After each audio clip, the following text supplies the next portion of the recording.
तो आपके कहे बगैर कोई मच्छर मक्खी जेल में पर नहीं मार सकता। कुछ दिन पहले आप अडियाला जेल का 4 घंटे का दौरा करके आए हैं। खान साहब से मुलाकात हुई? तो सबसे हुई है मुलाकात। सर जेल का खलनायक कौन है? सर खान साहब वैसे सेटिस्फाइड हैं? मानी उन्होंने बिल्कुल सेटिस्फेक्शन का इजहार किया। जैसे ही वो बंदा हमारी कस्टडी में आता है उसके ऊपर जेल के 1250 रूल्स वो लागू हो जाते, उनके मुताबिक हम उसको ट्रीट करें। मौजूदा सियासी हालात जो हैं क्या ये जेल की ऊपर असरअंदाज होते हैं? 8 कमरे इमरान खान साहब को दिए गए हैं, सर जिम दिया गया है, दीगर कैदियों को भी एक्सरसाइज जिम का सामान मुहैया। खान साहब के साथ जेल में बहुत ज्यादा जुल्म हो रहे हैं। सर देखा जाए तो बड़ी लग्जरी लाइफ है उनकी जेल में भी। 5-6 महीने हुए हैं, तो 5-6 महीने का ये रिजल्ट है। 1 करोड़ रुपया एक माह का खर्चा है। जो कॉज थी वो भी बड़ी नोबल और जेन्युइन कॉज थी। मंशियात का जेल में अमल दखल बहुत ज्यादा होता है। ये काम भी आप खुद करते हैं? मेरी ये हम्बल रिक्वेस्ट होगी कि आप इस तरह करें, अपना अपना जो काम है ना उसके ऊपर तो शेर भी आपने सुना होगा ना कि शिकवाए जुल्मत शब से तो बेहतर था कि अपने हिस्से का चिराग जलाते जाते। यहाँ पे ना जो हमें सबसे बड़ा मसला इस वक्त दरपेश है, यहाँ पे फिलासफर बहुत ज्यादा पैदा हो गया। हर बंदा तनकीद नगार बना हुआ है। अगर आपको कोई रिश्वत ऑफर करे क्या करते हैं उसके साथ? लोग जो रिश्वत ऑफर करने वाले होते हैं उनको पता है। अस्सलाम वालेकुम।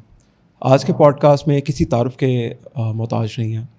मियाँ साहब आज हमारे साथ हैं, आईजी जेल खाना जात। बगैर किसी देर किए उनके पास चलते हैं और उनका शुक्रिया अदा करते हैं। Sir thank you so much time देने के लिए। सर टाइम बहुत कम है तो सवाल बड़े सख्त हैं और आपने आज कहा था कि खुल के खेलें, जो पूछना पूछें। नहीं पूछें, मैं कोशिश करूंगा, मैं जो भी है। नहीं सर आपकी रेपुटेशन तो ऐसी बनी हुई है, जितना हमने सर्च किया कि एक बड़े दबंग पर्सनैलिटी है आपकी और कुछ लोग आपसे डरते भी हैं। ये अल्लाह ताला की ज़ात ही सबसे बड़ी है। हम तो नाचीज़ सी कोशिश करते हैं अपनी तरफ से, तो बाकी अल्लाह ताला कामयाबी देता है नेक नीति की वजह से, और बस यही हमारा एक सारा सिलसिला है। सर स्टार्ट करते हैं क्योंकि पूरे पंजाब के जेल आप कंट्रोल करते हैं और आप उनके पूरे ऑपरेशंस देखते हैं। आपके कहे बगैर कोई मच्छर मक्खी जेल में पर नहीं मार सकता। सर जेल का खलनायक कौन है? नहीं, खलनायक का कंसेप्ट तो मेरा ख्याल है नहीं है। ये तो अभी जो रिसेंट हमारा जो ये एरा चल रहा है, इसमें तो बड़े हमारी जो एफर्ट्स हैं वो ह्यूमैनिटेरियंस हैं, लेकिन नो डाउट जो क्रिमिनल्स हैं उनके साथ हमें अकॉर्डिंग टू दी रिक्वायरमेंट जो है वो डील करना पड़ता है, और उनको सेफ़ कस्टडी में रखना, कंट्रोल में रखना, ये हमारे बुनियादी फ़राइज़ में शामिल है। तो लेकिन वो इस तरह की कोई मेरा ख्याल है खलनायक या इस तरह का मामला वाला नहीं है चक्कर। अब तो बड़ा हुमेन और बड़ा एक कोशिश ये होती है कि अगले को कन्विंस करके उसका दिल जीत के जो है ना उसको मैनेज किया जाए। सर अगर आपको कोई रिश्वत ऑफर करे क्या करते हैं उसके साथ? नहीं, अव्वल तो मुझे कभी किसी ने कोई इस तरह की ही नहीं कभी, तो ना ही मैं। लोग जो रिश्वत ऑफर करने वाले होते हैं उनको पता है कि किसको करनी है किसको नहीं करनी। सर तो वो मुझे कोई इस तरह का मुझे कोई तजर्बा हुआ ही नहीं कभी। मैं अगर कोई किसी को कोई इस तरह का इंप्रेशन मिले भी सही ना, तो वो समझता है कि ये मुझे ट्रैप करने के लिए हो रहा है, क्योंकि उनको पता है कि ये काम नहीं हो। सर मैं बड़ा इंस्पायर हूँ उस बात से और मैं चारों में सबको बताऊँ। आपने एक जगह पर बोला कि मेरी अब जितनी मेरी ख्वाहिश जो है ना, आखिरी ख्वाहिश वो ये है कि मैं जब रिटायर हूँ तो मैं एटलीस्ट ये बैगेज कोई लेके ना जाऊँ अपने ऊपर, लाइक पूरा। सर वो एग्जैक्ट वर्ड मुझे नहीं याद आ रहे, लेकिन सर बड़ा मुझे खुशी हुई वो सुन के कि इस तरह के लोग भी हमारे डिपार्टमेंट्स में हैं जो ये बात करें कि जब मैं रिटायर हूँ तो बस फिर भी बैगेज ना हो, कोई बंदा ये कह दे कि भाई इसने ये किया। जी देखें ना जी, असल बात ये है कि आप देखें कि जो काम आप करना चाह रहे हैं या कर रहे हैं तो उसमें वक्त ज़ाया ना करें। जो उसकी रिक्वायरमेंट्स हैं उसके मुताबिक करें, उसी में आपकी इज़्ज़त है। अगर एक बंदा काश्तकारी करता है ना जी, तो उसकी इज़्ज़त इस बात में है कि वो डट के करे, मेहनत से करे, नई से नई वैरायटी लेके आए, इनोवेशन लेके आए, प्रोडक्शन को बढ़ाए, ये उसकी कामयाबी है। हमारी कामयाबी ये है कि जो हमारा एक सिस्टम है जो गवर्नमेंट ने बनाया हुआ है और उसके रिसोर्सेज भी गवर्नमेंट दे रही है, उसको जिस हद तक एफिशिएंटली हो सकता है हम इसको चलाएं। अगर हम नहीं चला पाते और आउट ऑफ द बॉक्स कोई गलत काम कर रहे हैं तो वो समझ लें हम अपना आप भी ख़राब कर रहे हैं और उल्टी बदनामी भी ले रहे हैं, और इज़्ज़त भी कोई नहीं है, और ऐसे ही मतलब एक जो है ना वो खिचड़ी सी पकी हुई है, उसका फ़ायदा कोई नहीं है। तो आज अल्लाह का शुक्र है, अल्लाह ताला ने अगर मुझे ये इज़्ज़त दी है, मैं दूसरी तीसरी दफ़ा मुझे ये मौका मिला आईजी लगने का, और मैंने प्रमोशन भी, मुझे 8 साल हो गए हैं, मैं मतलब ग्रेड 21 में मेरी प्रमोशन हो चुकी है। तो ये इसी बात का समर है कि जो मैं बात कर रहा हूँ आपके साथ, ये मैं नहीं कर रहा, इसको एक्नॉलेज भी किया गया है। इसमें गवर्नमेंट लेवल पे, चीफ मिनिस्टर लेवल पे, चीफ सेक्रेटरी लेवल पे, आपको पता है यहाँ प्रमोशन अगले ग्रेड में कोई आसान काम नहीं होता, और 21 ग्रेड जो है ये आखिरी ग्रेड है पंजाब गवर्नमेंट में। तो जो अल्हम्दुलिल्लाह अगर उन्होंने मुझे इस काबिल समझा है तो यकीनन मैंने कोई ना कोई कोशिश की होगी, और इसी से मुझे असल में जो है ना वो एक इनिशिएटिव भी मिलता है, मोटिवेशन भी मिलती है, और हम और ज़्यादा मेहनत करते हैं कि चलो यार, मतलब इसी से हमारी इज़्ज़त वाबस्ता है, तो क्यों ना। सर मंशियात का जेल में अमल दखल बहुत ज़्यादा होता है, सर इसको कैसे ओवरकम करते हैं? मनशियात का अमल दखल इसलिए है ना जी कि हमारे को ऑलमोस्ट 50% अंडर ट्रायल जो है वो मनशियात के केसेस में है, या मनशियात बेचने में है, या मनशियात इस्तेमाल करने में है।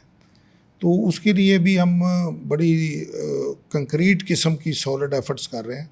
एक तो हमने अपने जेलों का जो हेल्थ का निज़ाम है वो हेल्थ के डिपार्टमेंट के हवाले किया है, पंजाब गवर्नमेंट के। और जहाँ पे एक डॉक्टर था, वहाँ पे कम से कम हर जेल पे 6 डॉक्टर हैं।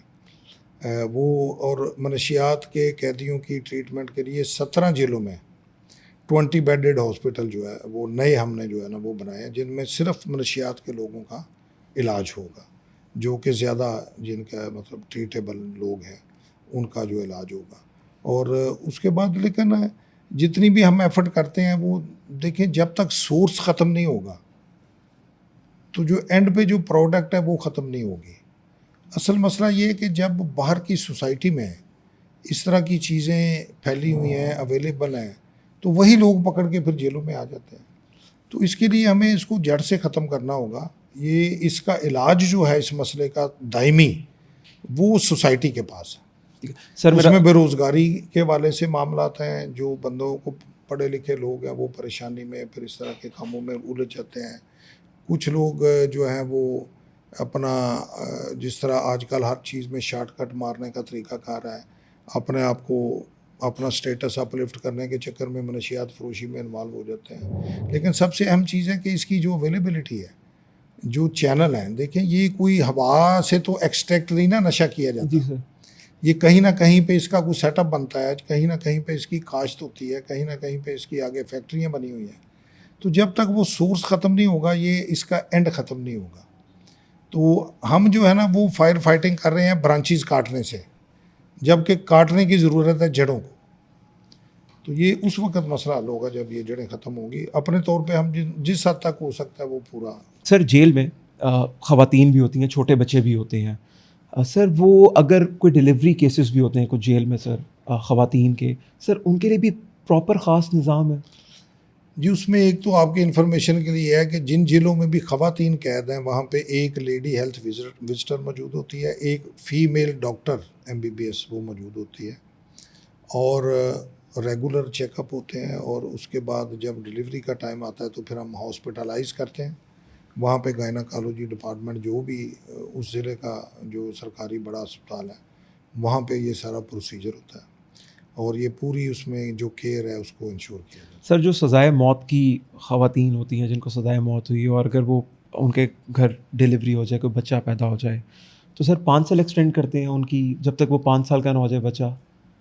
हाँ जी, वो जेल में नहीं, वो जो बाज़ औक़ात ख़वातीन जेल में आती हैं तो उनके पहले ही बच्चा साथ होता है छोटा, तो उसको फिर अदालत साथ बच्चे को रखने का बाकायदा हुक्म देती है। तो उस बच्चे की भी फिर खुराक की, उसकी मेंटेनेंस की, दूध की ज़िम्मेदारी तालीम जो भी सर जेल आप पे। देखते हैं उनकी? तालीम जो है वो इब्तदाई जो उसकी ट्रेनिंग है 5 साल तक, वो तो हम करवाते हैं। उसमें रिक्रिएशन भी होती है, उसमें जो बेसिक लर्निंग होती है।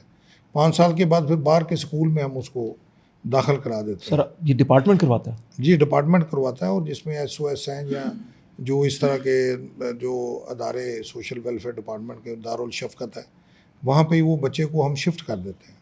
अच्छा सर। वो सर वहाँ पे बोर्डिंग में ही रहता है और पढ़ता है, सर आपने अपने एक या इंटरव्यू चाइल्ड में प्रोटेक्शन ब्यूरो में रख देते हैं। सर आपने अपने एक इंटरव्यू में बताया कि जो क्राइम है कि 100 में से 90% बेरोज़गारी की वजह से है।